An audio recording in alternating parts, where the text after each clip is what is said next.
What's good, YouTube? Sorry about that. Running a little bit late. I apologize. Running a little bit late. I was waiting for my boy um, Sock to come in. He was running a little bit late. He's here. I see you now in the back, Sock. I'm gonna add you shortly. Just want to mention some of the people that have been waiting patiently in the chat. Mr. Shelton, you're a jerk. Appreciate you. Thanks for coming through. Hair looks like Dillian White. K Savoy, thank you. Appreciate you. William Old School, appreciate you, bro. Kui, what's good? Appreciate you. Mike Biggs, boxing from the Bronx, what's good, brother? Appreciate you. Real quick, let me add Big Sock to the stream.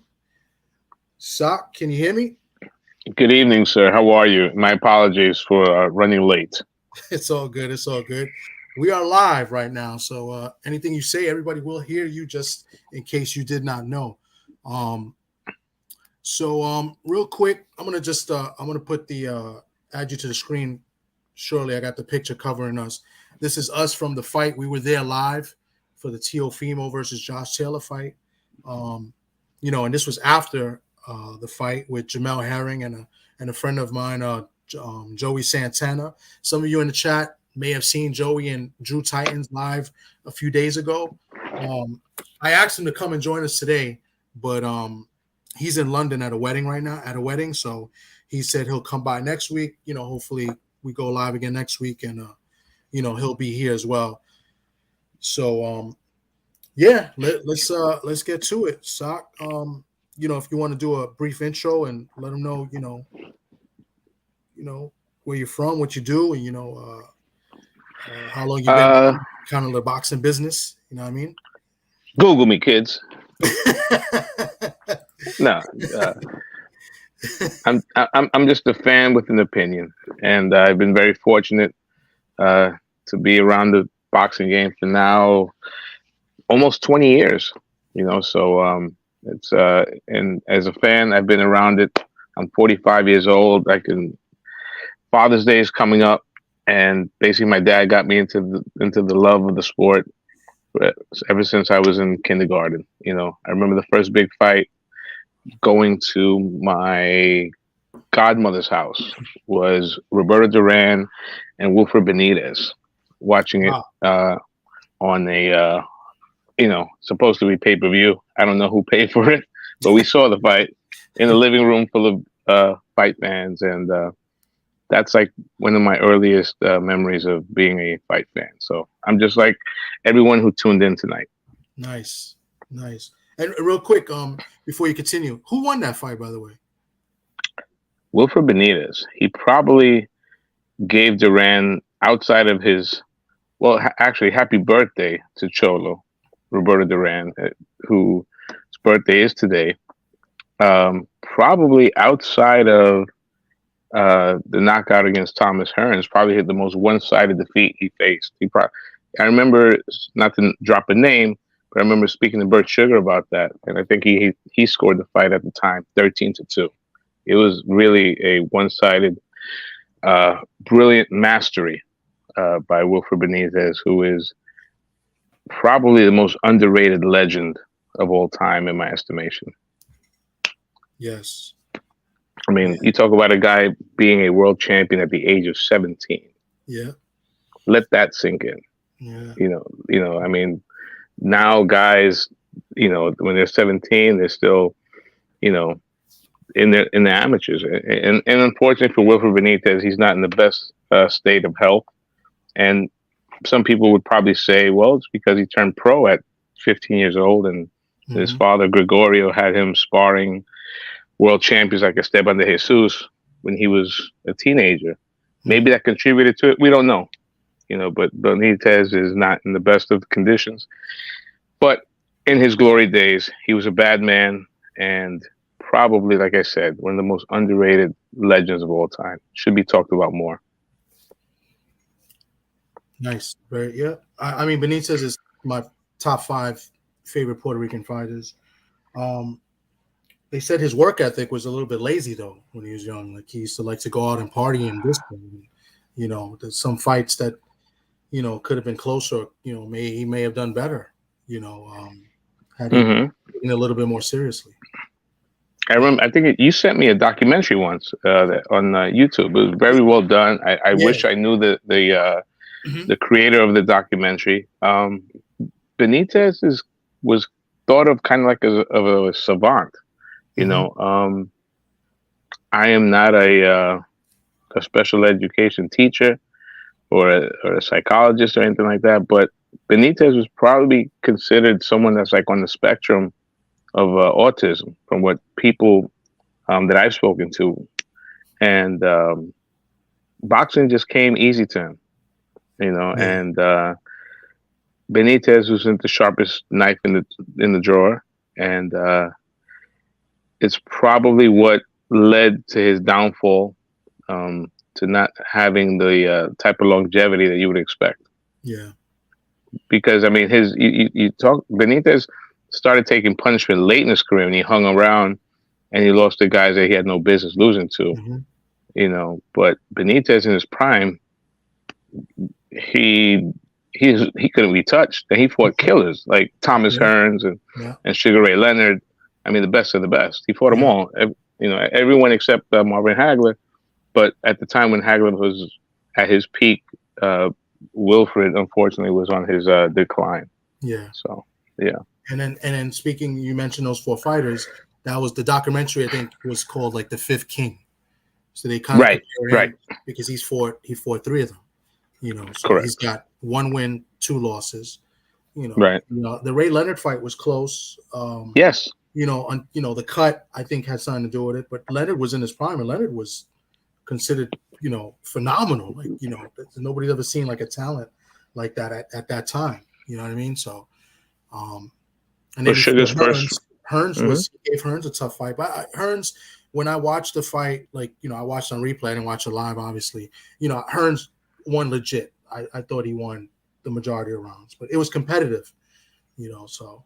And then the fight with Duran, he pretty much, he washed him, he boxed him. He gave a clinic. So. Yeah. If memory serves me right, the world, just to give you like a little synopsis of Benitez's world, he was dating Sugar Ray Leonard's sister. Yeah, wow, I don't think I knew that. Wow, that's crazy. Yeah. Google that too, kids. Okay. Yeah. Nice. Mm-hmm. So. Yeah. So, but I guess let's talk, briefly about the fight. By the way, first off, let me get this out the way. Congratulations, the Red Sox. They the Yankees. Saying I saw you earlier talking shit. I'll drink to that. It's so good. We got 2 more games. That's a nice little 2 game. You won the series in here in the Bronx. Let's see what happens. But good, congratulations. Jerry. Nice way to start the weekend. For sure. Yeah. Smoking that pinstripe pack. It's hitting, Brett. Yeah, it really is. Yeah, good shit. So so we was there Saturday. It was a good atmosphere. The theater's small. It right. looks, it may look better than what it is, but it's a small theater, like what like 5,000, give or take, something like that. Mm-hmm. Yeah, the majority, to me, the fans were there for Xander. You know what I'm saying? And then you had the mix of Tio and there was some Josh Taylor supporters. But then at the end, pretty much the Puerto Rican guys that were there for Xander were pretty much rooting for Tio, during the fight. But the fight within itself, what do you take from it? I mean, it was a pretty well. You hit it spot on the atmosphere. It was definitely a pro Latino crowd. Other local Puerto Rican fighters fought that night as well, and they just gravitated to Teofimo, basically off the Latin vibe, and it probably was a 70-30% crowd in favor of Lopez. And inside the ring, you could argue it's Lopez's shining moment. 20 years from now, we may talk about it as the greatest moment in Teofimo's career. He outfought someone that he was a considerate underdog. I mean, I was speaking to a lot of people prior, and no one gave him a shot. Because we just didn't know which Lopez was going to show up. Yeah. Maybe it was overestimating Taylor, or just thinking that Teofimo had checked out mentally from the fight game, but that wasn't the case. It was a real classic effort, and I mean classic effort because it wasn't an easy fight, but by the eighth round, you really felt the Yeah. momentum going. At least the way I felt, watching the fight. When you watch a fight in person and watching it on TV, you may score it differently. But I think I had talked to you halfway through. I kind of probably had Lopez up around like after the sixth round, Yeah. Well, and the you scored momentum it. was complete. I think you said you had it 9-3. About 8-4, 8-4. 8 Okay. 8-4 Lopez. Because there were a couple of rounds that were kind of close. Mm-hmm. But it was a masterful performance by Tiffany, a real gut check performance. He was cutting the fight. Yeah. And he just outfought Josh Taylor. He did. He took Taylor's. He took some shots in the beginning that nobody kind of, gives credit for. Which I was shocked. I was shocked at. But Taylor looked like he looked tired, like in the eighth. Like he didn't really have anything on his punches. When you're there live, you can see and you can hear, the punches as well. It really didn't have anything on those punches. Like after like the eighth, ninth round, there was nothing. I mean, he had some spots, and to credit to Teo, he took those shots well in the beginning. I thought in the third round, I think it was the third, I thought he should have got credit with a knockdown. I thought that was a legit knockdown, and then Taylor fell, but that was a trip. He had stepped on his foot. But other than that, there was really no moments for Josh in the fight. So it was almost a 2-to-1 work rate, right? Didn't he outthrew him by like maybe 200 punches? Yeah. He would dictate the pace. Like the late great Harold Letterman. It was ring generalship 101. He fought when he wanted to fight on the inside. He out hustled Taylor, and maybe the weight, for Josh Taylor, it took his toll. The long layoff, it could have been a factor. I don't know. I'm not gonna give him excuses because he didn't give himself an excuse. He took the loss like a man. Yeah. And maybe it's just a sign of decline for Josh Taylor because he should have lost to Catterall. Yeah. And then this one was clear cut, and was it coincidence that this fight happened on this side of the pond as opposed to it in England where he would have got some home cooking? We don't know. Possibly. Yeah, the scores were close. Both judges had it 7-5, and then one judge had it, I think 8-4, maybe 9-3. I can't. Yeah, which is, I mean, if you call it 7-5, I'm not going to kill you, but I think that's giving a little too much credit to Josh Taylor. Yeah. But it was clear at the end of that bell who was the winner and who was the loser. Yeah, I'm not gonna lie. I was hoping that they screwed him. I'm not a fan of Teo. Okay. His mouth and the stupid comments that he made. But in the ring, he won the fight. You know what I'm saying? So, and credit to you. You was texting a few guys that and everybody had Taylor. Pedro, Raul Marquez. Everybody pretty much picked Taylor, and you responded back Lopez. So, Yeah, I felt, a lot of people were throwing Lopez out, like he was done, but he's 25 years old, and still pretty fresh physically. Mm-hmm. His biggest Achilles heel is from the shoulders up, and I mean, everyone's got personal problems, right? Anyone that's alive has personal problems, but not everyone has to perform in front of a big stage like he did. And it also hit, not only it was a sold out theater, right? Small building, but it also, from what I read, did the best number for ESPN. Yeah, I did in terms of viewership. Yeah. It did pretty well. So, Teofimo, I wasn't ready to write him off. He says he's retiring. We'll see. Yeah. So what do you think about his mindset? What do you think? I mean, that'll be my next question. Do you think he comes back? You think this is he's taking some time off to handle, I guess, his personal issues, or maybe he's just waiting for the right time. Maybe pick another fight later on, when the moment's right, I guess, and kind of like try to look for like a cherry pick or maybe a title fight or a big money fight somewhere.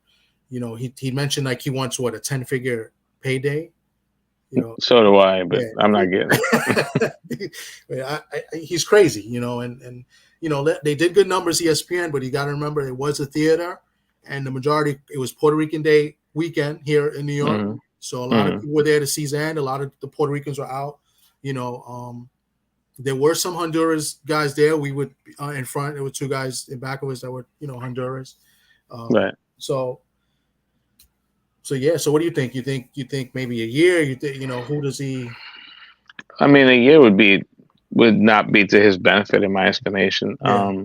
He's supposed to be going through some sort of separation or divorce, so you know it's all speculation at this point. I mean, he said right after the fight that he's done with boxing, but you know there's these things that come in the mail called bills that they don't stop coming even if you Yeah. retire. Yeah. You know, and Facts. and Teofimo has, I would say, the last 2 or 3 years has lived a pretty comfortable life, and it's easy to get used to living a comfortable life. So that type of income, you know, he's not going to make it in any other aspect of life, right? Yeah. You know, if he's not boxing. So I do believe he will come back. I hope it's not within a year because I don't think that does him any good. Training camp was hard. Like I said, he had a cut. So that's going to take time to heal. And the world is his oyster. I mean, there's plenty of opportunities. Yeah. You know, if he wants to go for some sort of unification against Prograis or well, he dropped the title. So he dropped the title today, yesterday. So he's a WBO. He doesn't have the title right now. So okay, so he's like the recognized lineal champ, right? I guess, yeah, you could put that right. And I don't know if Ring has declared him that, but they kind of go hand in hand when you're lineal and ring. So he's no longer. So he rescinded the WBO. Okay, that's news to me. Thank you. So does that mean that he's willing to go back down to lightweight, or he's? No, I don't think he goes back down to lightweight. It's either, I think he stays there, and I think he's going to look for the right moment at 140, and maybe find the right moment at 147. I mean, I think he gets killed at 147, but I think he looks for the right moment. There's a lot of good fighters at 135 and 140 right now. You know, right. Those guys that are good at 135, they're going to end up at 140. You know, Haney could move up to 140. Tank could fight at 140. You know, you got Frank Martin. You know, Shakur. You know, so. Well, I think Frank will probably stay at lightweight until he does something. You know. Yeah. And Shakur, I do think eventually he does wind up at 140, but I don't think that's going to happen before the year. You know, show me the money, right? That's basically it. You know, show me the money. And I did see a quote that he's looking to sign with a network. But so does that mean that he kisses, you know, and makes up with ESPN? Because he didn't speak highly of ESPN last week. You know, he said a lot of crazy stuff and pretty racial. He mentioned about the black fighters as well. You know, right? He said that there's some he felt there's biases. Yeah, and you know what? Maybe he has a point to it in terms of how he thinks Andre Ward. He didn't name names, but let's face it, he's talking about Andre Ward and Timothy Bradley, right? Who are the color guys? You know, these expert analysts. You know, but it's funny. He came more for Timothy Bradley than anything. So, and it's funny because Tim Bradley has been accused by the other side of the fence for not advocating so much for black fighters. So, you know, I don't get it. You know, I mean, look, if we keep it 100, I think probably Andre Ward would probably be the guy that he's probably talking about, although he didn't mention him specifically. And you know, who does he really pom for? Let's say Shakur Stevenson, right?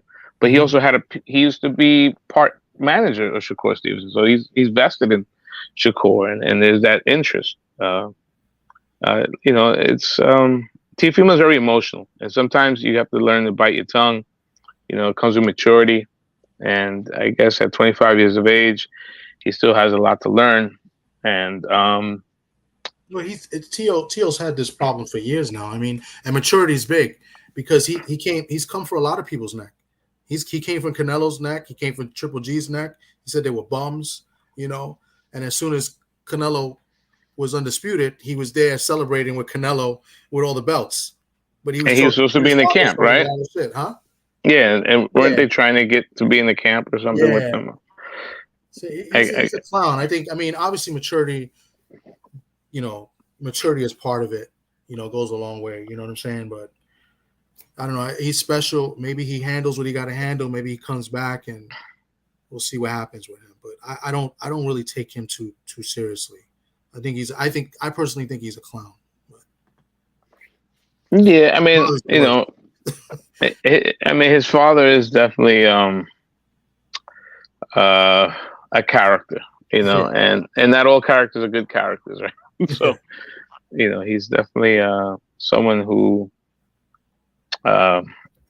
what's the word? Damn, without being offensive. I don't want to call him a clown because you use the word clown, but he's certainly somebody who's kind of cringeworthy. Yeah. The things that come out of his mouth. At the end of the day, he's a father that loves his son, and sometimes the best advocacy you can do for your kids is to keep your mouth shut. Yeah. So that's a good point. Yeah, but props to them because right now, they won a fight that they weren't so expected to win. So and he is his trainer. He was in his corner. A lot of people probably thought that Teo was loyal to a fault. I was one of them. I thought that Teofimo, if he wanted to steer his career in a different direction, he should probably leave his father. Mm-hmm. But apparently it's not the case. So yeah. But it was a fun night last week. We got to see some.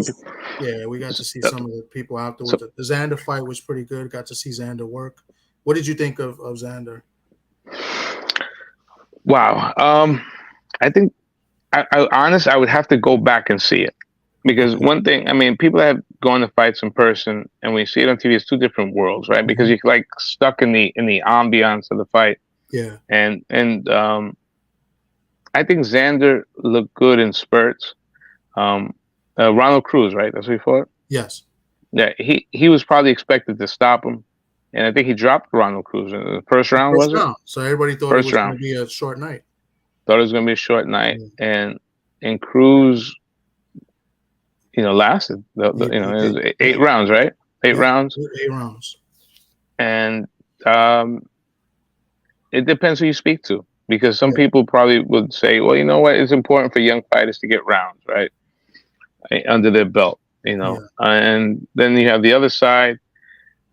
Xander was expected to look spectacular against this guy. And he didn't necessarily look spectacular. But he showed flashes of why people are excited. From a technical standpoint, I think he's got a very good left hand, very good left, very educated. He looked, he also looked very lean. I'm not sure if he's a real junior middleweight though, despite the fact that he's tall. We met him, but I don't know if he's at a real 54. So but if I was to grade his performance against Ronald Cruz, who's a tough guy, I'd probably give him a B. Okay, I think that's fair. Yeah, I think that's fair. So Ronald Cruz has never been stopped. So correct, right? That's right. That's why. Yeah. That's why I kind of, I'm not going to just say, oh, he should have washed this guy because no one has stopped him, right? Yeah. And I guess that's a good thing too. Like, maybe he stops the guy and, he goes and falls in love with, trying to stop fighters, instead of working, you know what I'm saying? So kind of like Berlanga was trying to do, like, when he was getting those stoppages. So I guess that's a good thing as well. Right, punchers kind of fall in love. It's a narcissism, and it also can breed laziness, because you figure it breeds that sense of invincibility, and not everybody that you touch on the chin is going to fold, And speaking of Mr. Berlanga, he's got the spotlight on him this week, right? June 24th, in the same building against a tough Irishman. Yeah.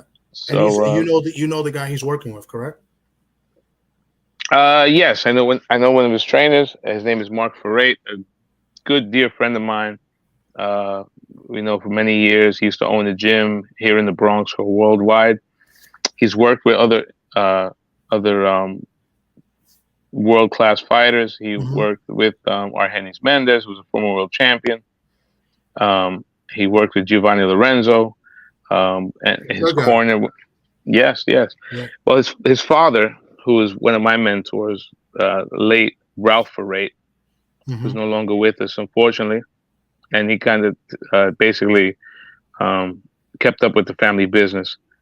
He lives in Florida now, Mark, and I was excited to see him and Berlanga link up because he was Berlanga's trainer at the beginning of his career, a few years ago. So Yeah. it's going to be interesting to see the Berlanga that comes out, because I think I think like a lot of people felt that Berlanga tried to become a celebrity before he became legit. Yes. Is that a fair assessment, Yeah, I Tom? think that's a very fair assessment.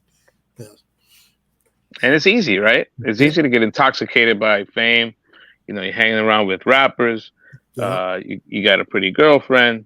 You got whatever amount of followers on Instagram, and everyone is you know on their knees telling you how good you are.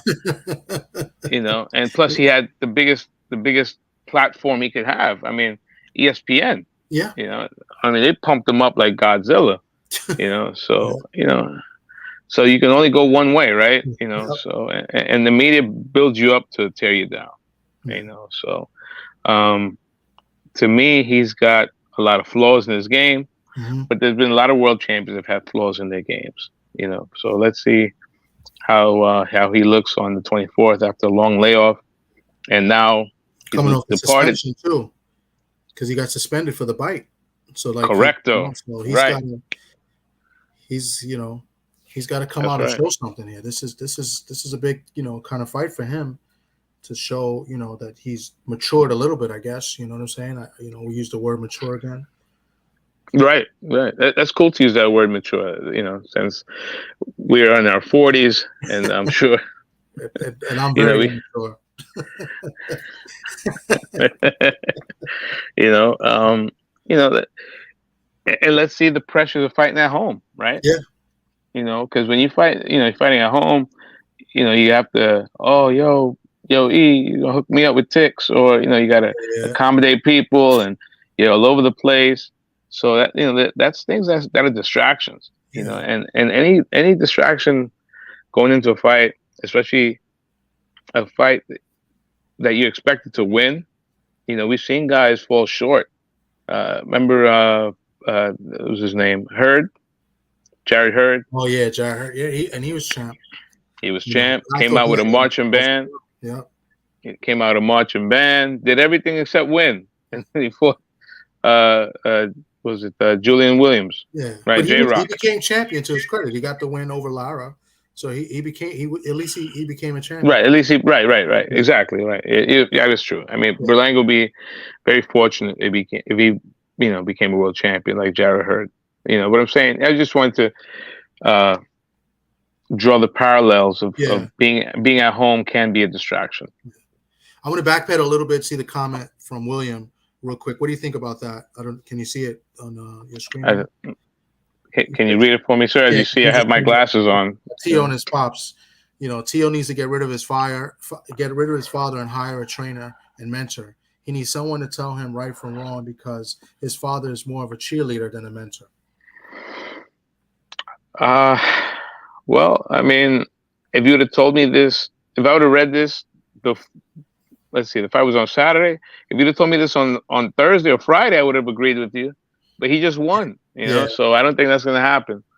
I think it is what it is. They're attached to the hip, like Danny Garcia, they have a strong bond, and, it's clear that, the senior's not going anywhere. And, could he benefit from another ear? I mean, from another coach. Mhm. I'm sure he could. Yeah. Even the best coaches, can benefit from another coach. It's just another set of eyes. Yeah. Devin Haney, who we mentioned earlier, one of the best things that I thought his father did was bring in Ben Davidson, but for a couple of fights. But now he's not there. Maybe that's something that the Haneys could take a look at. Well, Judah's there also. Yeah, Joel Judah, right. No disrespect to Joel, right? Who obviously has experience, in a similar fashion, coaching a son who became a world champion. So, undisputed. Undisputed. The last welterweight undisputed champ, Super Zab Judah. He's coached 2 undisputed fighters. Who? Judah, that's right. Welterweight, and then Haney. Right. One is his son, and the other one is his godson. Am I correct? I think it's his godson. Yeah. I believe that's. I thought it was his godson. I think that's what they. Yeah, I think that's what I had remember hearing. So. Yeah, I don't think that's going to happen anytime soon. I believe I think the Lopez boys it's for life. Okay. Mm-hmm. Well, we'll see what happens with that. Yeah. So, other than that, I didn't really get to see. I've heard about it. I didn't get to see the Munguia fight. I was trying to look to see if I could find something. I couldn't, find anything as a whole. It was like highlights. But from what I'm reading, it looks like Munguia kind of got lucky with a win, and this guy with another bad unlucky loss. Unfortunately, that happens. Yeah, man. I mean, that happens to certain fighters that just get that stigma of always being on the wrong side of the scorecards. Yeah, Devchenko's just he's a solid pro. Yeah, he's a solid pro. You look at his resume. I mean, Triple G, Danny Jacobs, Charlo. I mean, that's and he's only got, I think, with that loss, is he 14-5? I'm not mistaken, or 15-5, something like that. So he's lost to Jacobs, Charlo, Munguia now, Triple G. I feel like there was one other guy. But I can't. Was it Cordova? I'm not sure. I have to look. I know the Triple G was. Tell the intern to look at box rec. To me, Triple G was the guy that he won. The Jacobs that was robbery. The Jacob fight was really close. I think Jacobs might have edged out, but Triple G, I really thought he beat Triple G. He definitely, that was one of the worst robberies. Yeah. For sure. He clearly beat Golovkin. Yeah.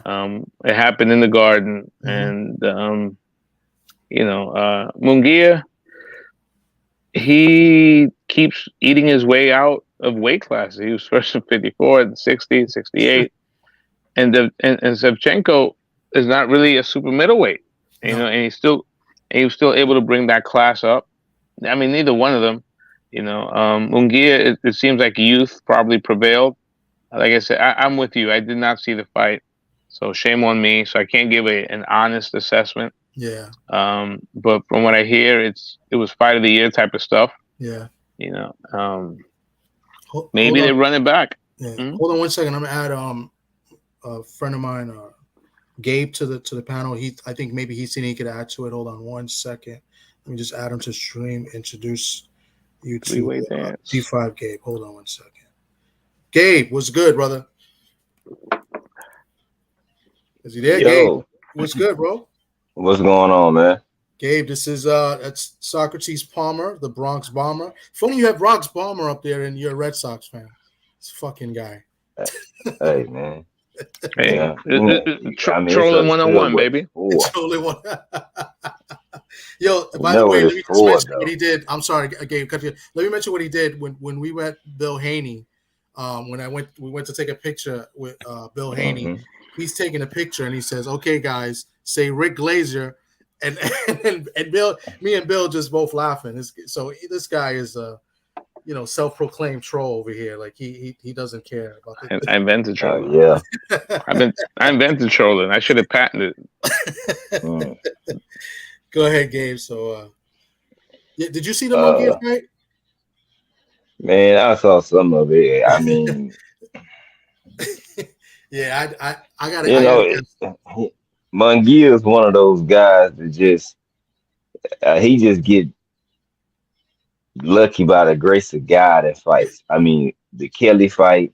I mean, he was getting his ass whooped, and just miraculously he got landed a punch, and there we go. You know what I'm Yeah. saying? Then it's just like he's just not that good, man. No, Like I don't. I, I don't think so either. He's been I banged don't up pretty see good. it. It's like I'm not surprised that he was getting his ass whooped prior to Derenchenko age. He got a lot of Mhm. miles. He been in a lot of wars.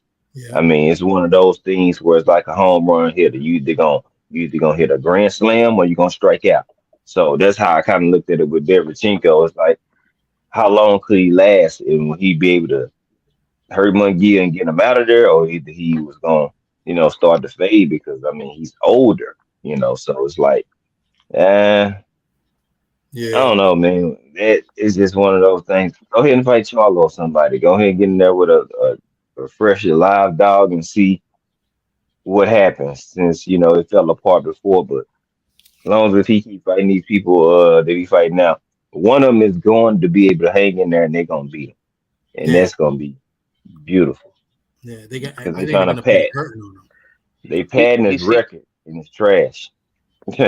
but he seems to be good for TV though, because he throws a lot of punches, and of course he's got the natural fan base. He's Mexican, right? So Mhm. he's got that big fan base. But the guy, he's not really in boring fights. He may not be great, but he's good enough at least to entertain. What do you think of that? Well, he's been matched well, so he's been matched against Right. guys that kind of like hmm the same, but Gabe Rosado, right? some because he's not been matched with somebody that's got pop. The Rosado got pop, but Rosado was looking for one shot pretty much the whole fight. So hmm but if he fights somebody that's gonna move and set up their punches and got pop, he's gonna get stopped. That's what I think. I think he gets stopped. He hmm fights a Charlo or Mm. I don't know. But he was ranked what? He was supposed to be what? He was the number one contender at one point, right? At middleweight, Mm. if I'm not mistaken, the WBC had him number one. He might He have been. was I right. know. Yeah. He was in the top three. Yeah. Like Right. then he had hmm so it's one of those things. It's like, hmm, shit. You're not gonna fight Carlos Adames. I No. doubt if he fight Jenna Beck. You know what I'm saying? So it's like, what are we really doing? Is this just Golden Boy just trying to protect him like he's just asset for them he is. So what I started to see in Golden Boy is that now they want to keep that fight as active as possible because Oscar and them already in the red anyway. You had to get Yeah. Yeah. a company in the zone to buy and help you out, and they are in the red. So I'm pretty sure you owe the zone some type of stipend or some type of uh percentage each time you have a fight. Like I'm pretty sure the zone got a nice ass chunk of that Ryan Garcia bag. Oh yeah. You know what I'm saying? I'm pretty sure they got Yeah. yeah, Yeah. like, oh yeah, y'all made some money. Yeah, you know what? We need about 30% of that, bruh.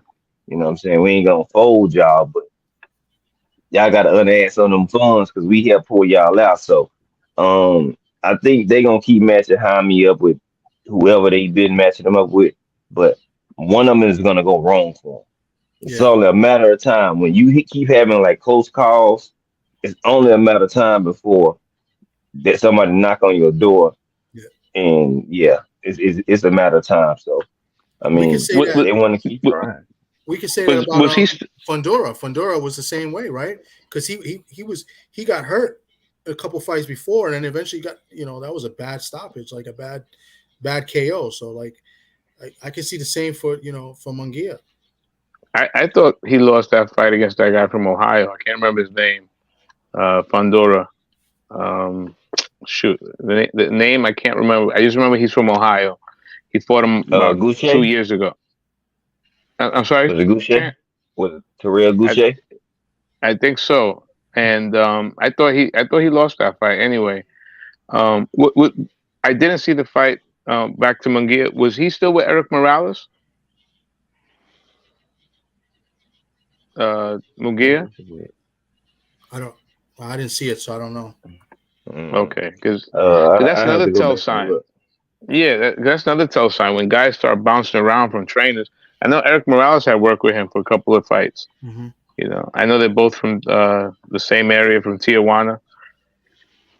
Um, yeah, maybe they do a rematch because where are they gonna take Munguia at this Yeah. point? You know, Ma- I can see a That's what rematch. I'm saying. That's what I'm Hmm. saying. Like, then I mean, they already put Ryan in the ring with Tank. They seen how that panned out. So it's like you don't have Rashidi Ellis no more. Ortiz is he in camp, and then something happens. He got hurt. Yeah. Then Is he still gonna you know try what I'm to make saying. that fight So with Stanionis? I It believe so. is, That's yeah. that's Hmm. it's still on the docket to for it to go through. Hmm. But it's like you just the last time you was in camp, you had a situation as well. You know what I'm saying? So it's like, I mean, are you healthy? You know what I'm saying? Is Yeah. 40? Are you killing yourself to make 47? Because Virgil's a big guy.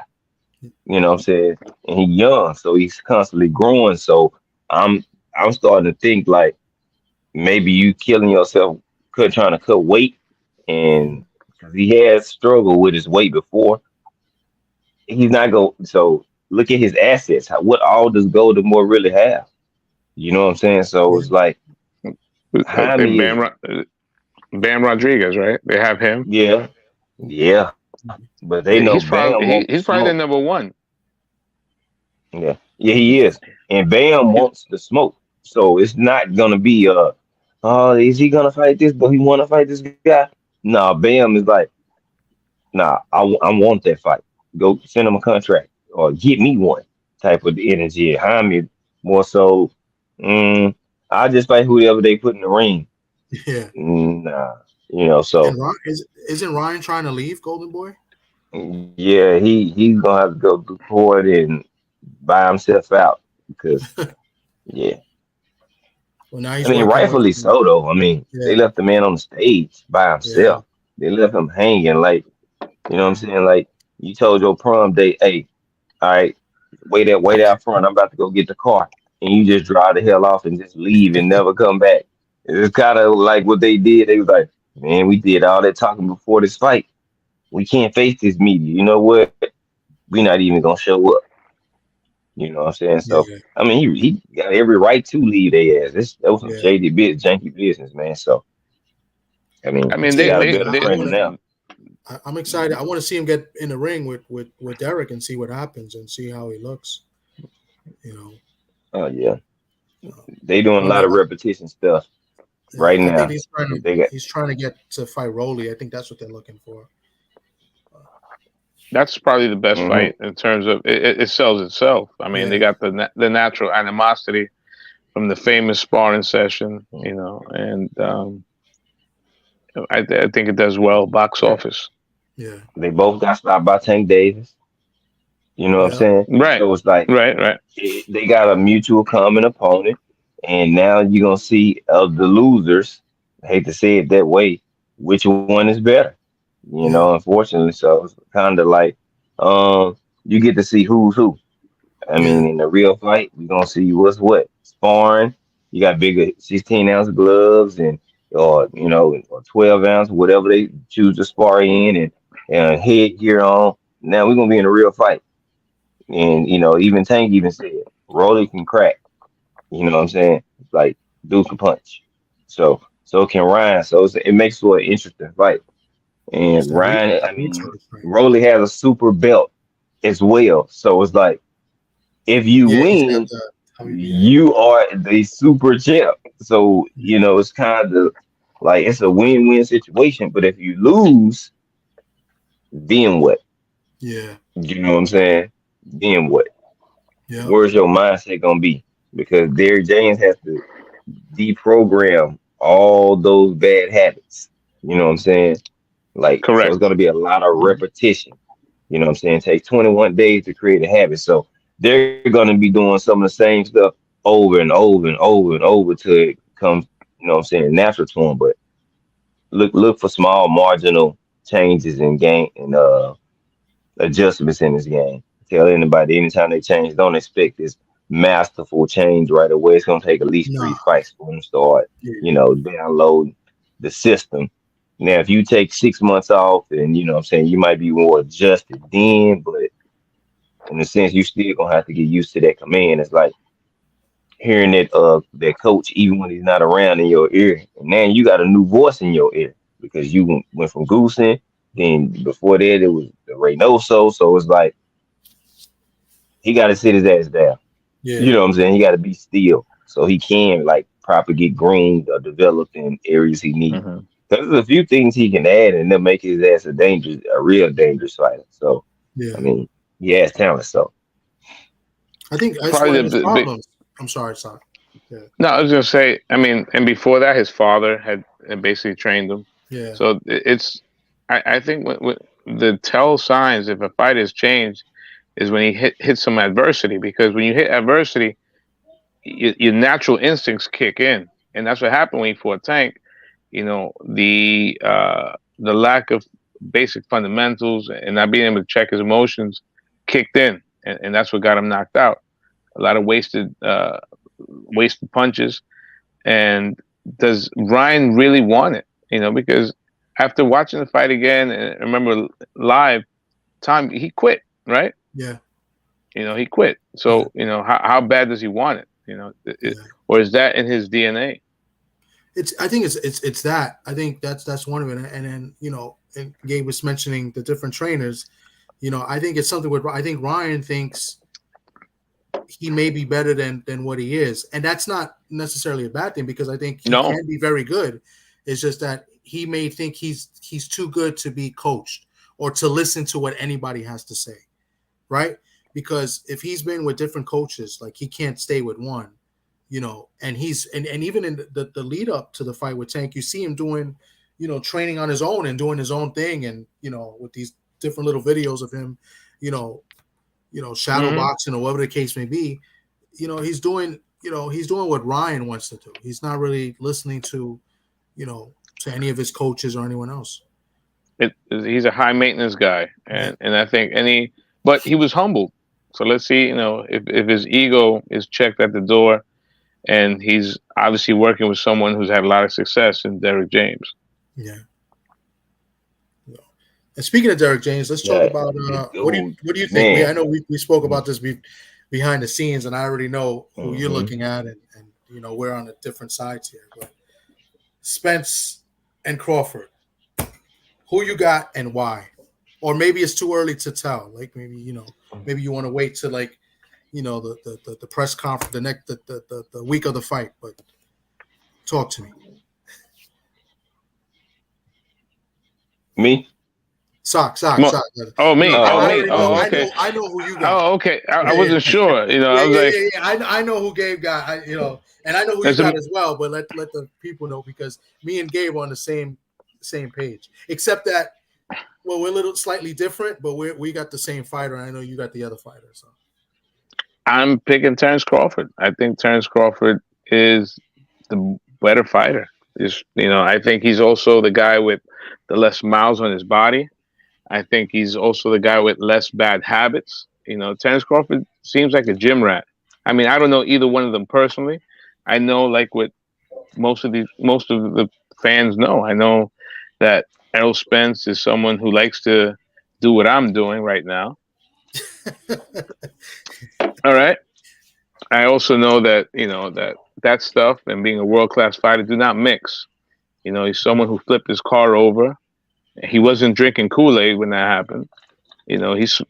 I think that all that stuff will catch up to him, and Terrence Crawford will bring out that truth. Okay. Yeah, I think he's just a better fighter.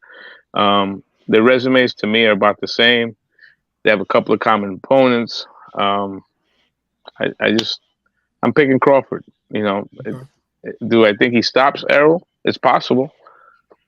I think it's possible that he stops Errol. But that's why it's such a great fight, right? It's a 50-50. Both guys are undefeated, about the same age.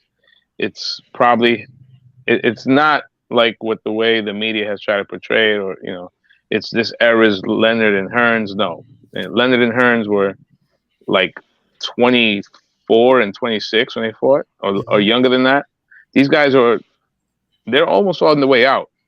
So it's Crawford's what, unfortunate. 34 or Yeah, and Crawford will be I think 36 here 36? soon. Wow, Oh, he okay. turned and 36. Errol Yeah, is he is 36. Or about to turn 36. right, and Errol's what, Earl just 34, turned 35? 33. He just turned 33 in March. Okay. Yeah. So they're not in their prime, let's say. So, but it's what we have to work with, and I'm picking Crawford. Okay. I know that you're picking Errol Spence as of right now. I'm picking Spence, but I think we both, because based on what you just said, you said you think it's a 50-50 fight, but you're picking Crawford. I think it's a 50-50 fight, and I'm picking Spence. Now, Gabe is going to have I know who he's going to pick, but I don't think he thinks it's a 50-50 fight. But, Gabe, you tell us. I mean, I got Errol Spence. Who you fought matters. Damn sure matters. What you did years ago, that's like having old trophy cases and plaques on the wall. Okay, we know you did it. But as of now, what have you done? Okay, you get a TKO stoppage, but against whom? And who is really gonna have you battle tested for Errol Spence? Both fighters, these are their best opponents that they have fought to date. Well, I can honestly say that this would be Bud's best opponent. This would be Earl's best opponent. But That's fair. I'm looking at who he fought on the way and what boxing. What have you done for me lately? Avanesian, Benavidez. That's not iron sharpening iron. And when you fought Sean Porter, it wasn't the same version Earl fought. Neither was Kell Brook. Then that's no knock on Terrence. That's just a fighter. You know what I'm saying? But we do got to recognize that it's two different times. And Earl did take those people's belt. You know what I'm saying? None of the belts he fought for are vacant, and it's just a level of competition. The 140 Bud is not the 47 Bud. You know what I'm saying? He gets hit more. He doesn't move like he once did, and he has an issue, a thing. If you hit me, I got to get my lick back, and it doesn't matter who you are. And that is a recipe for disaster And for that's somebody who is going against a fighter that's a better inside fighter. People sleep on Earl Spence's boxing ability like he can't do it because if it's not broke, why fix it? If I can walk you down and jab you to death and I don't have to change that to beat you, why the hell would I change it? The tools are there. It's gonna take each other to pull out the best version of each other. And I think that I just got Earl Styles make fights. He can box, he can bang, but he's not really a switch hitter. He starts orthodox, but he switches to southpaw because he wants to get off his right hand. He wants to get off his jab. You know what I'm saying? So it's just not there. He's the smaller guy. That doesn't always necessarily come into play, but he's a smaller guy. Clearly, they're both talented, and I just feel like Earl's more tested, better chin, better defensively as well because he fought better competition. If you want to be honest, yeah. And better competition had trouble being successful. But we seen Green Beans drop Bud. We seen Gamboa hurt Bud, and these are smaller and lesser fighters than Bud was. So what is that? So you mean to tell me you gonna turn up and go to this next level when you haven't fought the level of competition that's gonna help prepare you for that? So it's just to me, I got EJ. I'm not saying it's gonna be a wash, but it could because I'll say something I'll break down. But yeah, that's just how I'm with it. Yeah. I mean, real quick, allow me to play devil's advocate. I mean, why didn't he stop Mikey Garcia, and why, did Ugas stop punching after he dropped Errol Spence's mouthpiece out his mouth?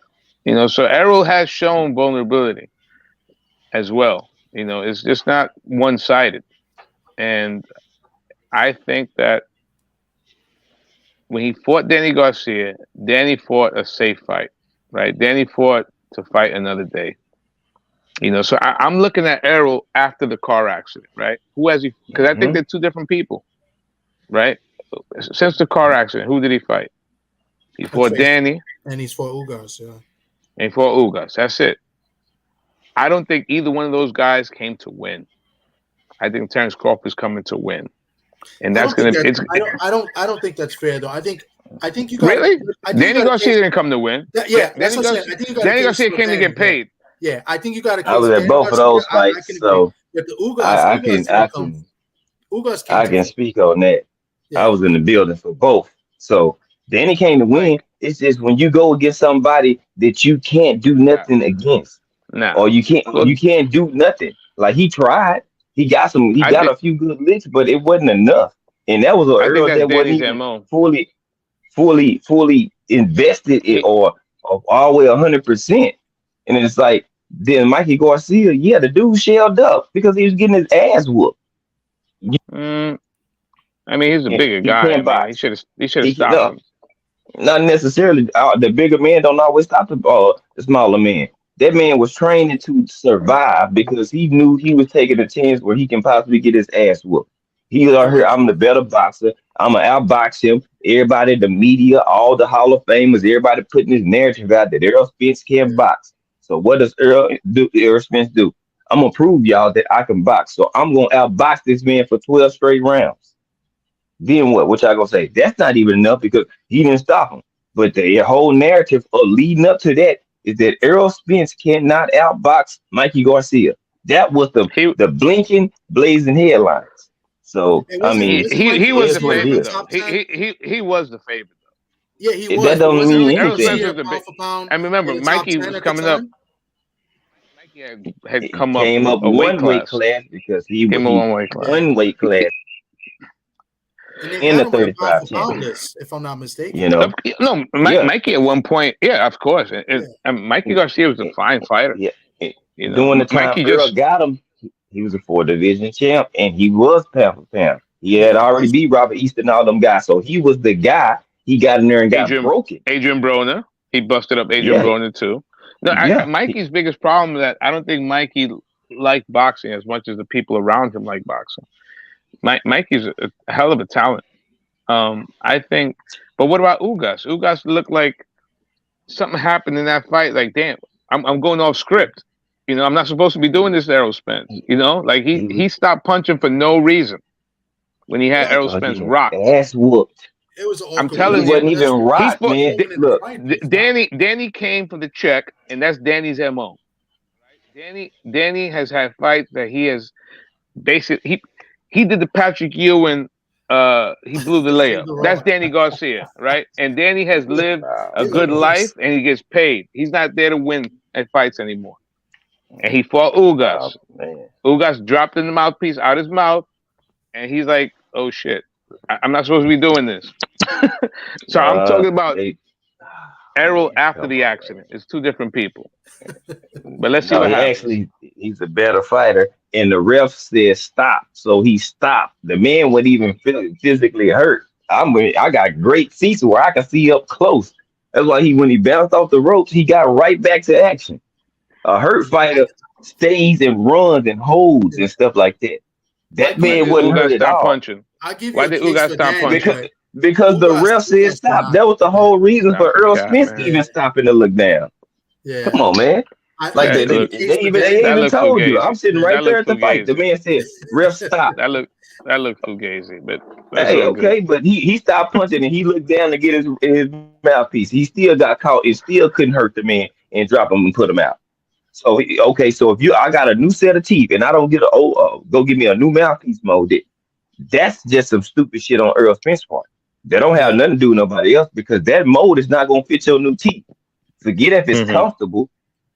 Right. Go get you a new mouthpiece.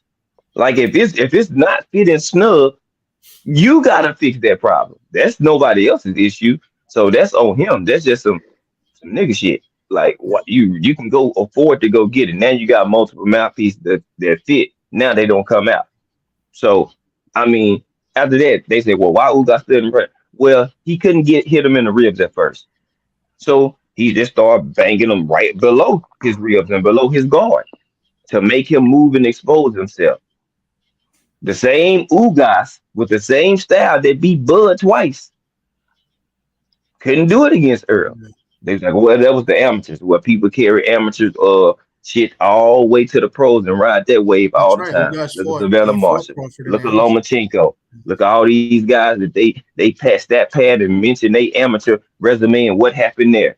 That same style of person of the Cuban style, Bud could not do nothing with. The same fighter that Bo Mack and everybody was bragging on as a dangerous fighter, X, Y, and Z. Then Earl stop his ass and break his face.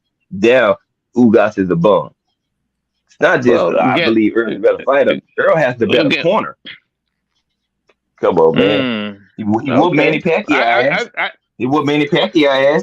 Bud turned down the contract. So it's like, come on. Earl didn't. He had a torn retina.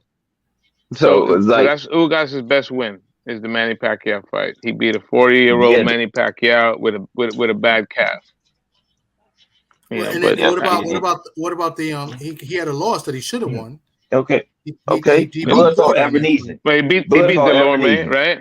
Yeah, but he got the loss versus Porter, but he won that fight. That was a bad. Thing about this, I agree. I agree.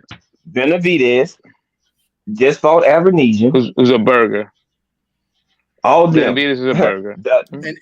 And all I doubt everybody that Bud has beat at 47 probably is not even can't even beat Danny Garcia or Ugas. Keep it a buck. Kell Brook is not beating him. A lot. Crawford does get hit. So I'm just like he does. My thing is, I think Crawford lost to these guys in the amateurs. Why not fight these guys? You've been there. When Earl had his time off, what did Terrence Crawford do to elevate himself? That shows a person really wants to get to the goal or the mark that they say they do. When your contemporary, who people view better than you, or 1A or 1B, whichever order you flip it, he would have 2.5 years where he was out due to personal shit. You didn't do nothing. Ugas was available. Danny was available. Bob Arum even told you that. So it's like you didn't even want to fight these dudes. It took forever for you to get to this point where you want to fight EJ. Talking, oh yeah, I want to fight him. That don't mean shit when you telling him I'll never fight him. I'm past this. This fight passed me and all this. Like, man, that's weak talk, bro. Everybody fooled by, he was undisputed and all that. Okay, well, if you go back and look who he fought doing that and who was at the division, you'll see he didn't fight all the best competition. He didn't. He allowed those best to get free and they were vacant. Go run through his resume. He took 4 belts from people out of all the championships and shit that he done been a part of. 4. Everything else was vacant. Earl going to go take them belts from folks. That means something. Like who you fought, and if you taking those belts, that means something. And what does it mean if you are a more talented fighter? You can do some things, and a fighter can't do nothing. Can adapt or adjust or even cause any type of confusion for you? Shit, you in a fight you're supposed to win. That's the top ranked way. But Bud is talented. Don't get it twisted. Mm-hmm. The man is bad. He's a bad man. Could he beat Earl Spence? Yes. Do I think he is? No. No. Okay. Well, that's why they do it in the. That's just not gonna work. Go ahead, Socrates. That ain't gonna work. No, that's why this fight is intriguing. Because I think you can make a good case for both fighters. Will it be a hit as far as like will it hit the numbers that Tank and Ryan? I don't think so. I don't know if it's no. I don't think it's gonna be the same number of views. Although everybody's stealing this shit anyway. But I don't think. I'm sorry. I should have said that. You know what I mean? Like, is it gonna do the same numbers? No. It's not like as big as De La Hoya and Trinidad was, right? Errol Spence and Terrence Crawford could walk. I'm in New York. Trust me, they could walk down Fifth Avenue and no one's gonna know who either one of them are. They're not household names like that. They're not. I'm sorry, sir. Avenue. It's 12:32 a.m., sir. I'm entitled to a mistake. What I'm trying to say is this: they're not household names. They're not superstars. So I don't know if it's going to do the same box office. It's like the fight fans fight. Errol Neither was Spence, Ryan.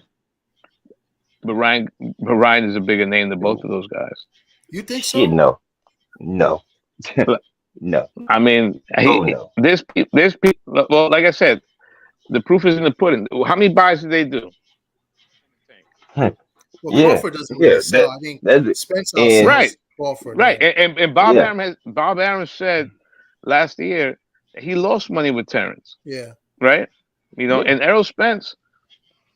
I mean, is Errol Spence a household name outside of the boxing nerds Uh, like us three that are talking boxing? Does anyone know who Errol Spence is? No. what? This, Come on, like I you talking said, about New York? You any other state, bro? If he goes to, he can leave well, New York Texas, is New go to York. Vegas, Everything else, Cali, but any he's not a other household state. name. He's Okay, not a he don't household have to. He name. don't have to be a household name. But other But the than household name, but the people that are not, you know, fight fans are the ones that move that dial in terms of box office. That's what I'm saying. I don't okay, think it's gonna do the same pay-per-view numbers as Tank and Ryan. My opinion. I could be I wrong. do. I don't know. Let's see. Because Hmm. people You, really wanted to see this. People didn't really care so much about the Ryan Garcia fight. It was clout chasing built up to the point where he clout chased Tank so much and then pulled out, then do it again. I want to fight, then I don't want to fight. Mental illness. He got all these little fans and shit like that. That was sold it because he kept trying to want to fight, then don't want to fight, didn't want to fight. I mean, he got these little teeny but bop, the these shit, they're little good fans, numbers these though. casuals. They did It numbers, is what yeah. it is. A lot of Yeah, this shit the is off the numbers. back of Tank Davis. If you want to be honest, people know who Tank Davis is. I They know think who Tank is Ryan a bigger name than Garcia Errol is, Spence. but they don't You more think popular, Tank? yeah. Right, I right. think At Tank. this point I now, think so. Errol had too much time off. Like those time off, like that shit, like it was And not Errol even. and Errol has had a super fight. This is a super fight, both guys. I Hmm. mean, like you said, Shit. they're the big, like you said, they are their best fighters that they fought. You know, I'll be Yeah. intrigued to see I the mean, numbers Tank actually. Tank wasn't a super fight either. Yeah. It was just a fight that sold and did good numbers. Because So that let Ryan me and ask Tank you wasn't a something. super So fight. at the end of the day, that's what counts, right? What makes money. I Yeah. mean, if we go back, that's why Munguia keeps getting the benefit of the doubt, right? Because Munguia has a fan base. It's about putting asses in seats and selling Yeah. tickets and having a Yeah. fan base. so let me I ask you. So hope it you Yeah. does think well. give or take, compared to Ryan and Tank, you saying that it's not going to do better, or it's going to barely do better, or I what don't think what is I, your I don't think I don't think it's gonna do as good okay? because Ryan has that, like you said, has that teeny bopper YouTube Instagram following. Neither one of these guys have that. You know, like I just don't I don't see it. I don't see it. Now the But boxing Ryan nerds wasn't like really us selling three. out in LA though. Like before Tank, he wasn't really selling out like that.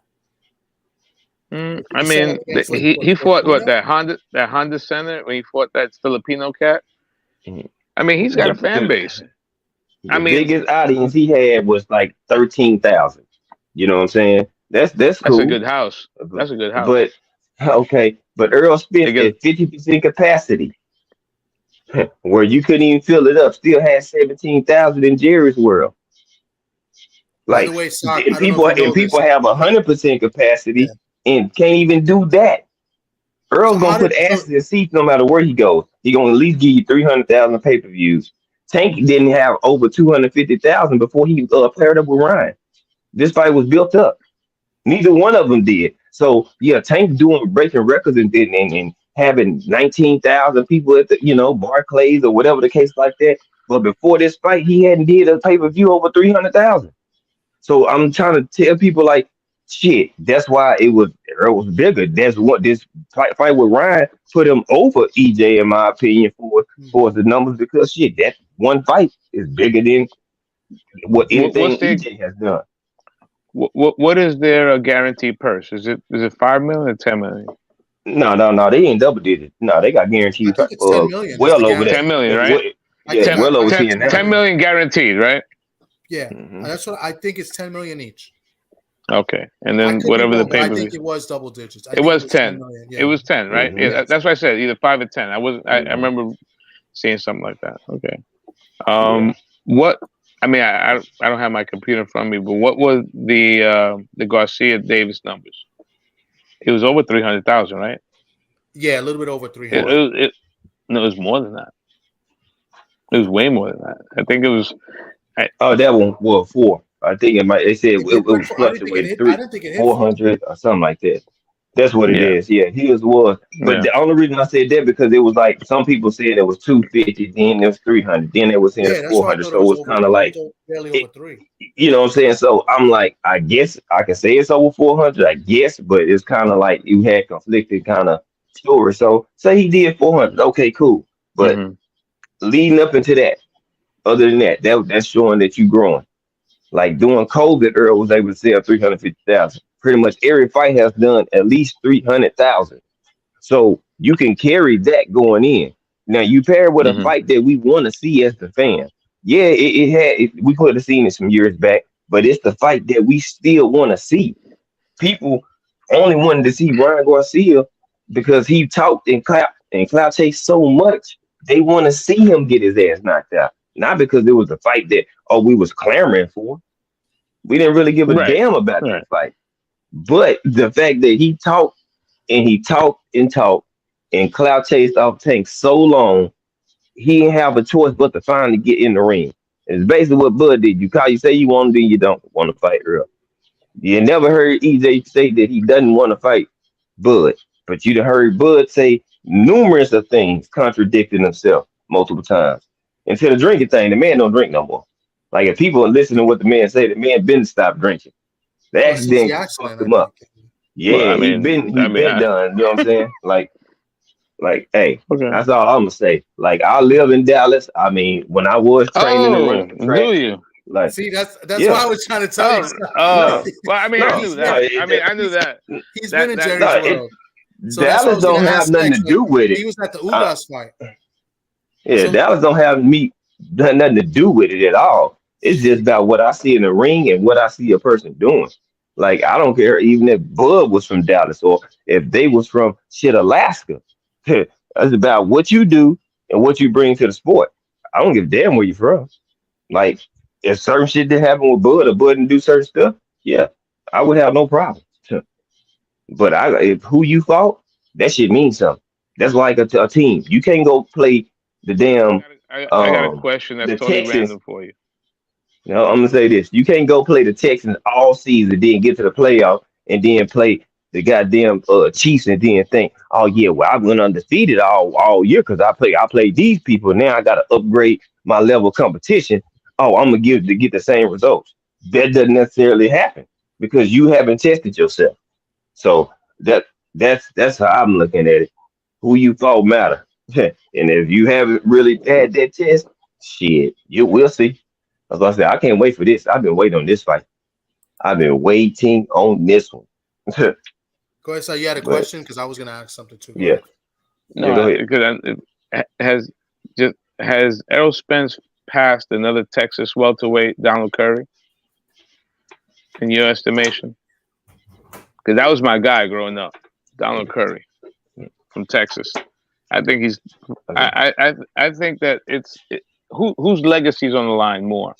Like if who needs to win more between these two, Crawford or Errol, or I is think it they Crawford. the same? well. I think they both too, but I would say Spence a little bit more.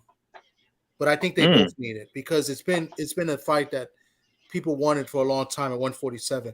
Now the reason why I say Spence a little bit is because at least Bud could say he was undisputed at 140, right? You know what I'm saying? So like, mm-hmm, mm-hmm. if Bud loses, he can at least say that. If Spence loses, he's he's still going to be. I think he'll still be Hall of Fame, but he's never been undisputed. You know what I'm saying? So I think maybe Spence needs this a little bit more, in my opinion. Okay, that's fair. I mean, I think it's 50-50. I think they both need each other at this point. Neither one of them are going to make more money fighting anyone else other than each other. I can't wait. Unless they You move know, up. I mean, I don't know about that one, but I get it though. I Well, get not. I what you're don't think at saying. 147. To me, I think the 140, like the way boxing is now, is very critical of who you fought, how you got it, and when you did it. Like he got the undisputed, but I mean, it's getting further back in the rear view. So it's like, yeah, you undisputed, but it's not holding the same weight because his run to undisputed wasn't like a Josh Taylor or like a Mayor Charlos. So his undisputed is not the same. So that's what EJ's saying. Like I beat you for my undisputed. Look at my undisputed run, and look at yours. So even if EJ is not successful, he's 33 years old. You basically still in your prime. You may be on the back half of your prime, but you're still there. So it's like he can go to 54 and get big fights. He has the promoting and he on the side and on the right network to get the fights that he needs. So if he really wanted to fight somebody, shit, he can fight Mel if they really wanted to. And He he still turned can pro get at 50. undisputed.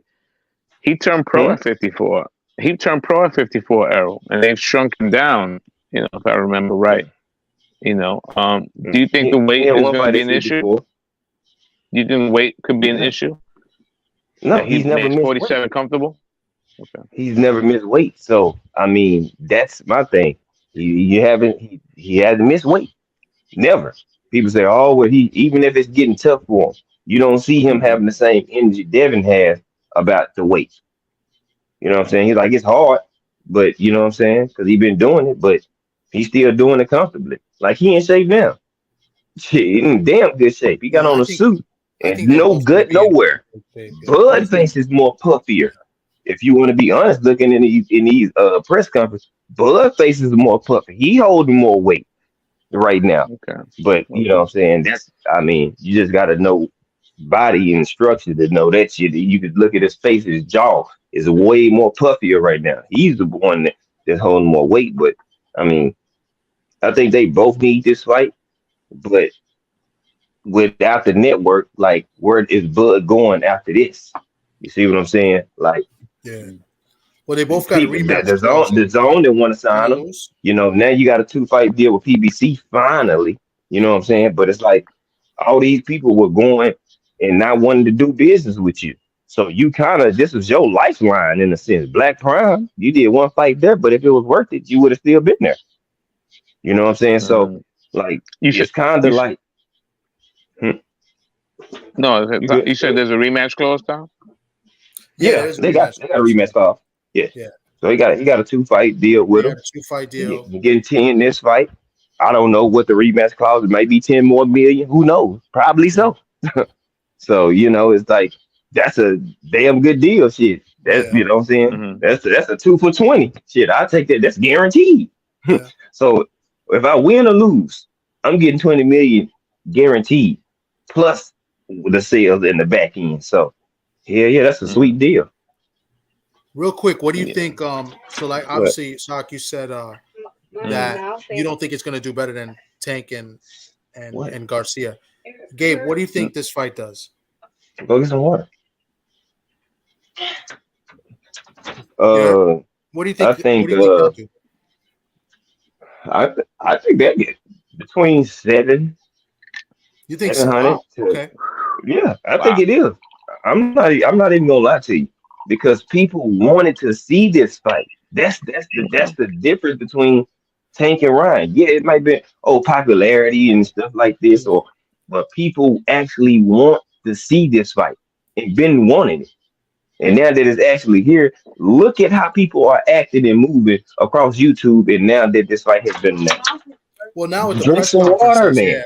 Because before Well, that, drink like it. Sit down. Eat I one wanted to see chips. the press conference first My because bad. even when they announced the fight, I was just like, like I mean, I'll watch it, you know what I'm Mm-hmm. saying? But it kind of lost its luster a little bit, you know what I'm saying? But now I think it's building back up again. So I don't think it'll do 700. I mean, 700 is pretty fucking great. Now, I think it does better than Ryan and Tank, like Sock said it wouldn't. I'm saying about 500.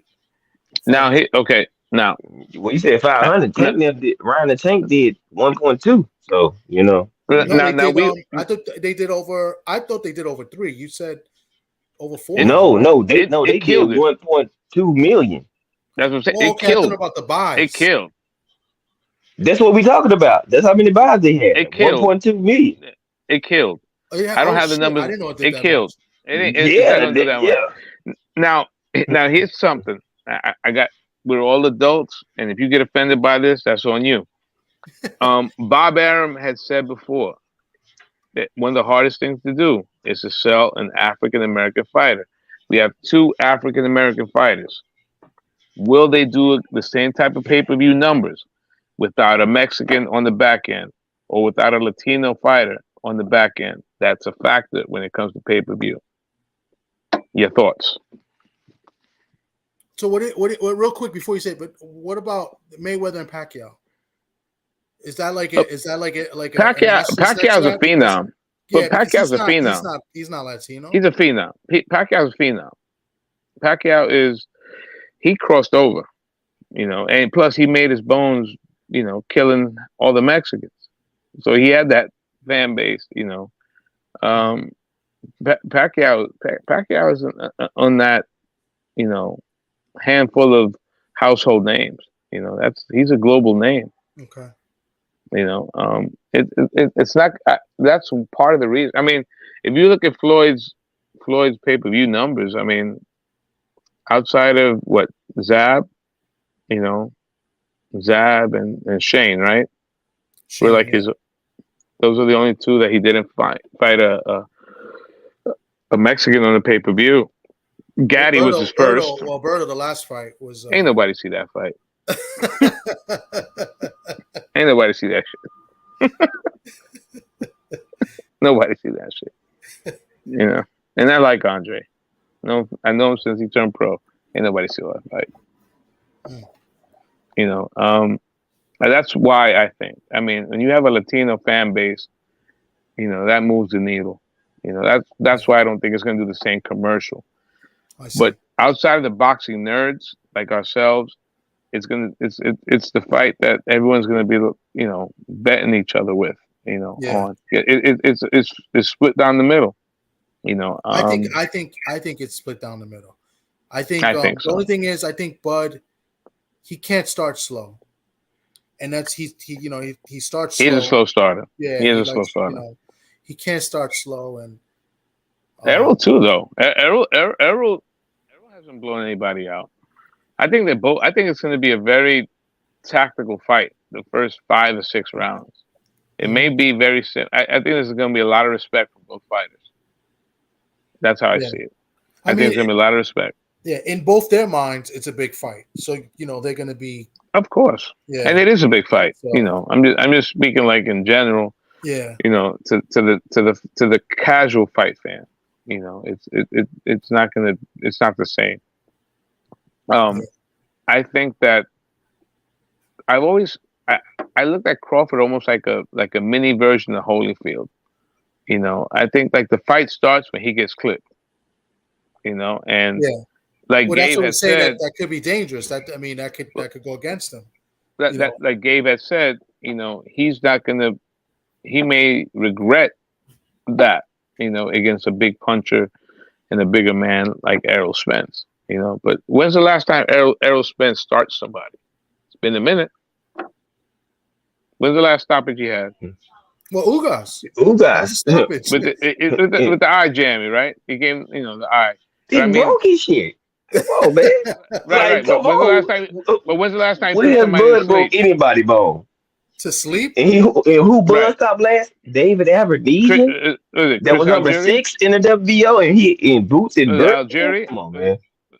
But Bud is not like putting anybody to sleep either. No, I'm just saying. Yeah. So that's where I'm at too. Algeria? Like all TKOs. And Bundu got flatline. Bundu got flatline. 40. Yeah, 40. We talk about 47. And right now, Errol slept last? Was it Chris Algieri? Which was a bad beat. Him and Bundu, and then now you get all the way up to This one, I mean, Kell Brook got stopped. That wasn't a TKO. Yeah. Not like how Bud, where they waiting up. This is Yeah. actually getting stopped. You know that Porter Spence fight. I always think about how lucky Porter was because he was hurt, but because his glove hit the floor. Like, let's say that glove doesn't hit the floor, right? Against that who? uppercut hurt him. Spence might have hurt him even more, but the ref, to his credit, the glove touching the floor, that's an 8 count, and that 8 count saved Porter. In my opinion, I think his glove hitting the floor saved Porter because I think Porter was hurt on that punch. Who's the only one to stop? Who stopped Porter? Was that shit there. Well, let me not say Bud. It was that's his father. He can have that, but he didn't stop him. That wasn't a stoppage, man. His like, father come on, stopped man. Okay. Like, that's what we gonna do. Like, come on, man. I mean, you get credit for it, but come on, man. Like, nah, that shit just irked my nerves. Like, nah, the man beating on the ground wasn't hurt. He's like, let's go.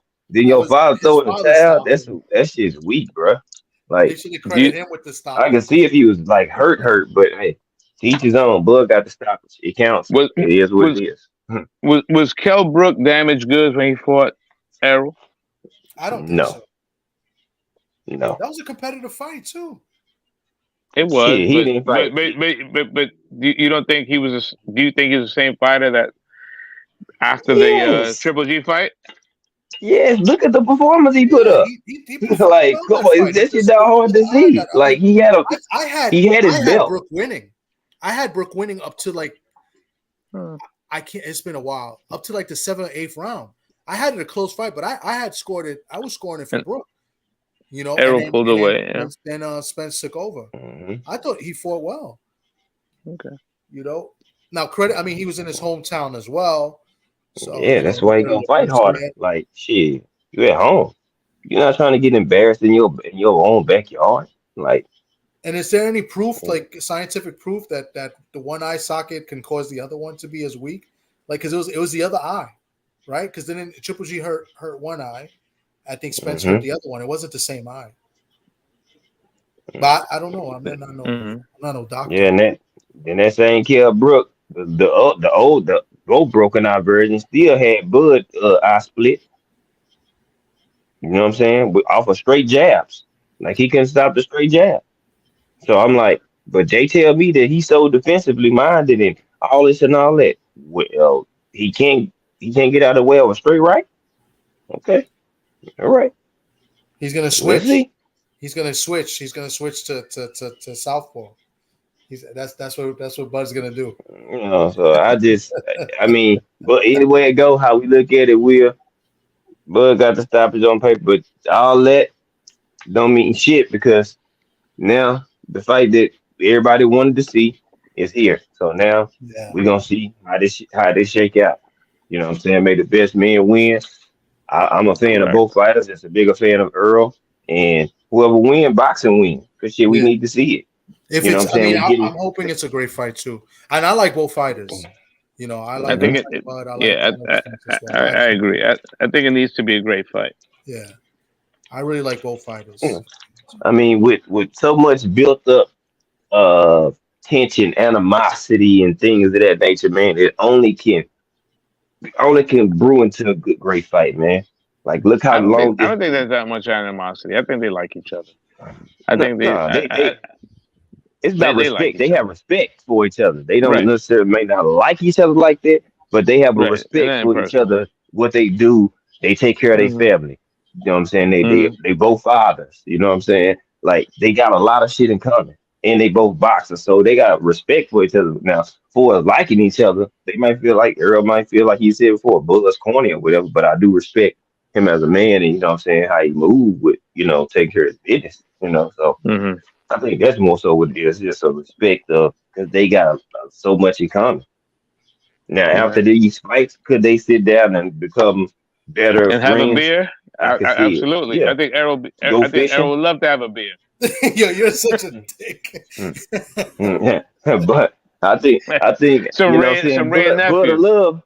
Bud of Love, you know what I'm saying? Some of that Bud pack. His name Bud anyway, so maybe Right, right, he'll need to smoke some of that good herb to, you know what I'm saying, nurse them right, wounds and them right. ribs that get about to Well, get tenderized up real quick. if Errol wins, it's because he's from New York originally. By the way, Oh Already. shit!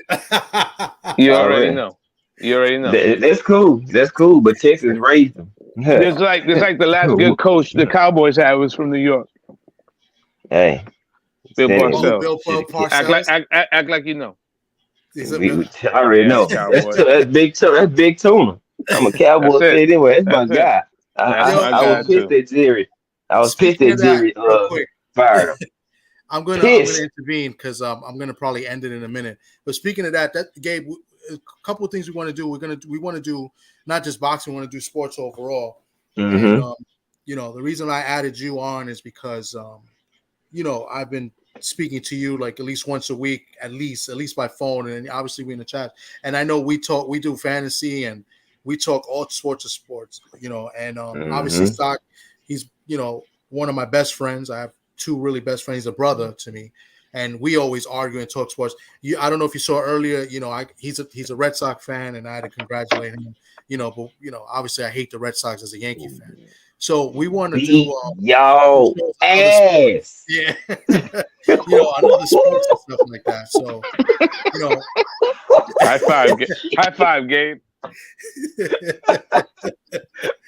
Little McGuire Canseco. Boom. I said, oh God, man, did y'all see Turner? Turner went. Yeah. Shit. So we're gonna do stuff like with football. We'll maybe do baseball and stuff. Mm-hmm. And we all got different teams, which would be great. Like obviously you like the Cowboys. Mm-hmm. Sock is a Raiders fan. I'm a Seahawks fan.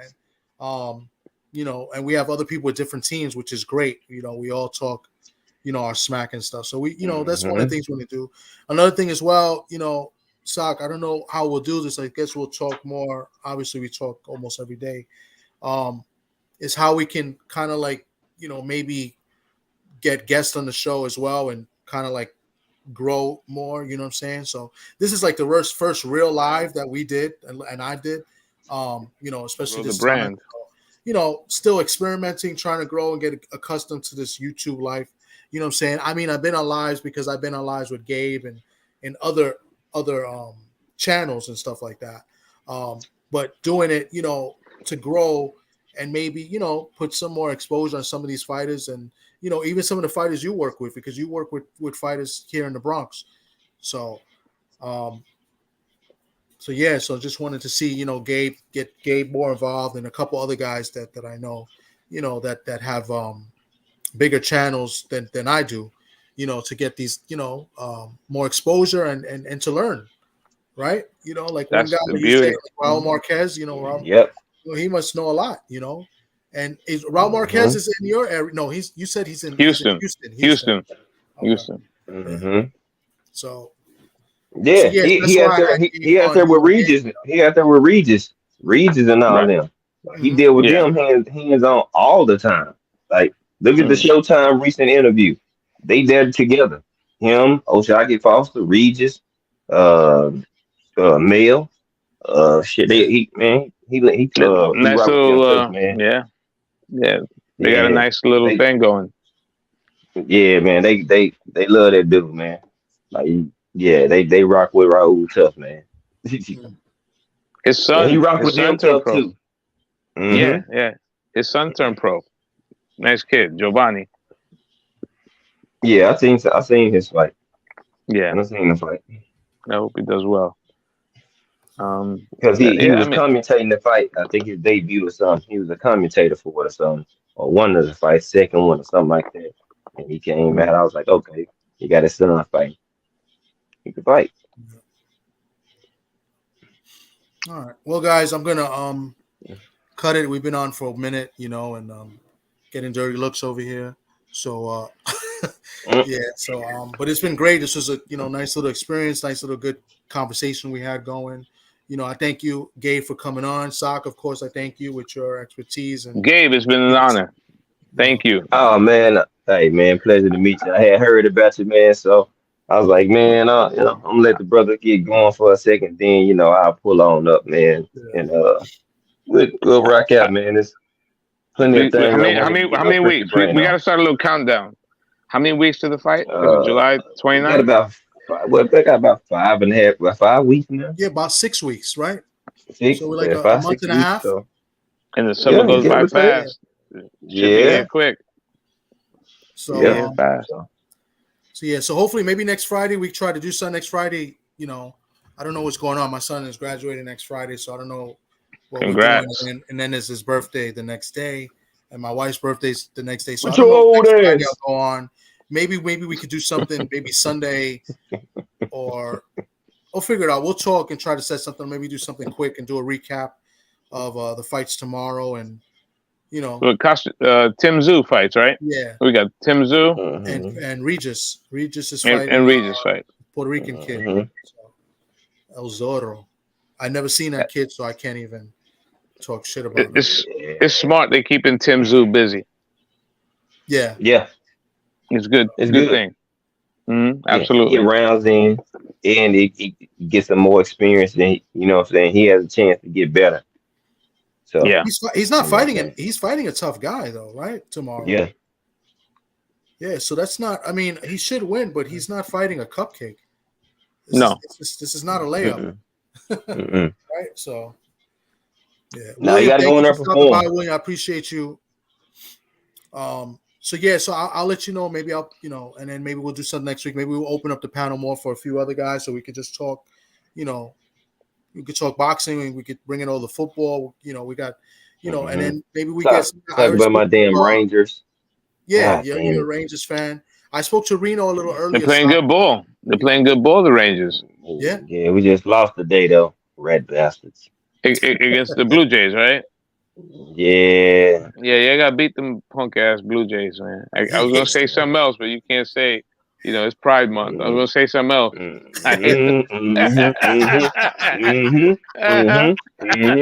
Watch it. Yeah, I'm not man. trying to get no strikes on Tom's channel. Yo, Gabe, let me tell you No. something. Like in our chat, like with the Sock and there's a few other guys, we got the whole NFC East in there. We have a Cowboys fan, a Giants fan, we have a Guardians fan, and we have an Eagles fan. And then in baseball, we're all over the place too. So we always going at it. So like, it'll be great. So maybe even we get Malvin to help you out because our friend Malvin's a Cowboy fan. Got the star in his arm. Yeah, he got the tattoo started on it. I got a couple stars on me, man. Yeah. You got Jerry on his left cheek, I think. Well, yeah. Hey, well, he gonna be by himself on that one. I never get his ass. Fuck no. You know how many disappointments I've had due to his ass? Man, shit. What? No, man, you passed up on Randy fucking Moss. A lot of people passed up on Mouse. A lot of people. Man, but we had him in our lap, and he said no. I never forgive him for that shit. You passed up on Randy? No. But who was the QB at the time? Who was that QB at the time? They're like bum ass Wade Wilson. You had my guy Testaverde out there though for a minute. Yeah. Who was it? Was it Kidner? No, it was a Kidner was there for like a year. What didn't we have old ass Drew Bledsoe for a few seasons starting? Yeah, Drew Bledsoe. Yeah, that's how Dak got his spot, I believe. Carter. Yeah, my man from Georgia. Oh, yeah, Quincy Carter. There, yeah.